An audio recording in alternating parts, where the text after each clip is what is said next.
نخصص هذه الحلقة لرصد نشاطات جماعة الإخوان المسلمين في مصر في مرحلة ما بعد الثورة التي أطاحت بحسني مبارك.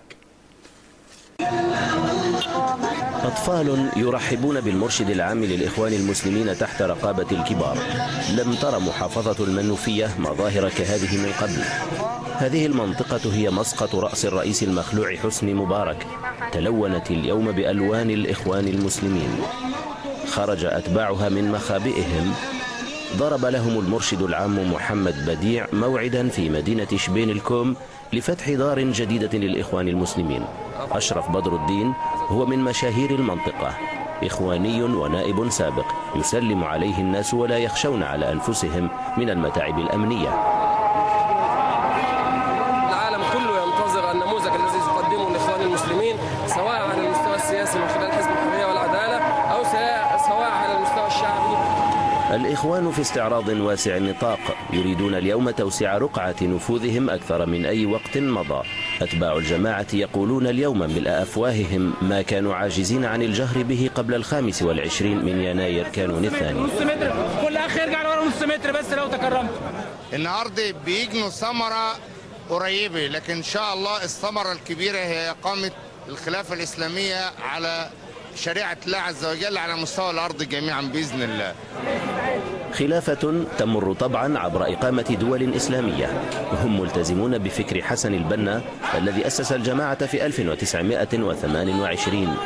يبدو أن الجماعة ستحقق في عهد المرشد العام محمد بديع ما كان مستحيلا لدى أجيال من الإخوان القدامى الذين لم يعرفوا إلا القمع والسجون. بسم الله. لقطة ترمز للقطيعة مع زمن السرية. إن شاء الله عهد جديد وخير جديد، بعد أن هدمنا الباطل والفساد والاستبداد نبني الأمة على قيم وأخلاق ومبادئ وعلى نهضة تليق بمصر بكل شعبها مسلميه ومسيحييه. رجال الشرطة يكتفون هنا بدور ثانوي. يتجه المرشد العام نحو مكان التجمع وسط موجة بشرية هائلة. يريد الإخوان من خلال هذا النشيد الوطني إظهار وطنيتهم.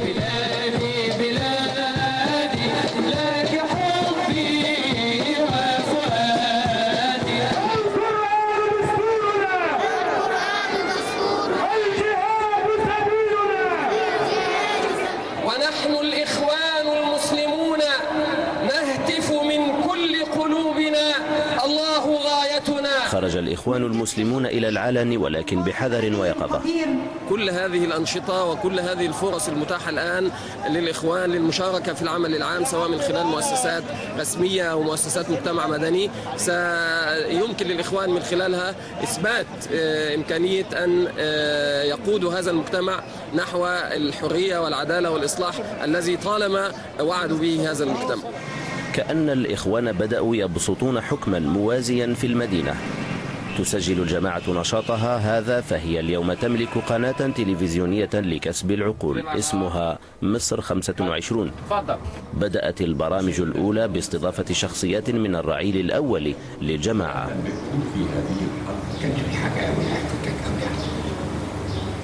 دخلت تنتانة كان فيها 7 وأنا كنت 8.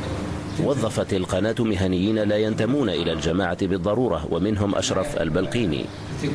القنوات الأخرى اللي كانت موجودة قبل الثورة لازال حتى الآن كل هذه القنوات تتعامل حتى مع الإخوان حتى الآن يعني بشيء من التوجس والخوف.